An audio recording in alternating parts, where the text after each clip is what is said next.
शहीद साफ़ी नसरुल्लाह गरानी के कातलनि की गिरफ्तारी लाइ सूबेदारो यूनियन ऑफ जर्नलिस्ट पारां एहतजाजी रैली कढी क़ौमी शाहराह ते धरणो हयो वियो आहे। इन हवाले सां वधीक तफ़सील ॾेई रहियो आहे हिंगोरजा खां CNN न्यूज़ जो रिपोर्टर इंसाफ़ अली मंगणेजो। जी इंसाफ़, आगाह कजो। हाँ जी बिल्कुल, मां तव्हांखे ॿुधाईंदो हलां त शहीद साफ़ी नसरुल्लाह गडानी जे कातलनि जी गिरफ़्तारीअ लाइ सूबेदारो यूनियन ऑफ जर्नलिस्ट पारां एहतजाजी रैली कढी क़ौमी शाहराह ते धरणो हयो वियो।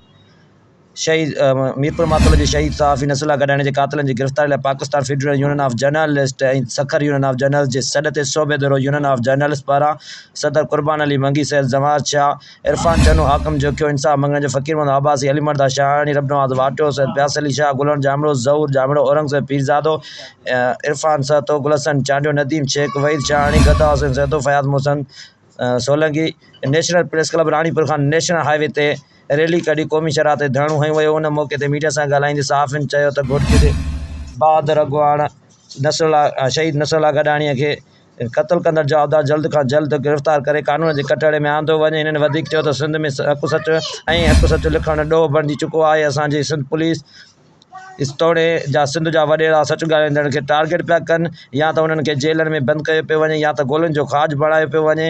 असां अहिड़े अमल जी सख़्तु लफ़्ज़नि में मज़म्मत कयूं था ऐं SSP घोटकीअ खां परज़ोर मुतालबो कयूं था त जल्द खां जल्द शहीद साफ़ी नसरुल्लाह गडाणीअ जे कातलनि खे गिरफ़्तार करे सख़्त खां सख़्तु सज़ा ॾिनी वञे। जेसीं ताईं असांजे शहीद साफ़ी नसरुल्लाह गडाणी जा कातल गिरफ़्तार न थींदा तेसीं ताईं ही एहतजाज जारी रहंदा। जी महिरबानी इंसाफ़ तफ़सीलनि खां आगाह करण जे लाइ।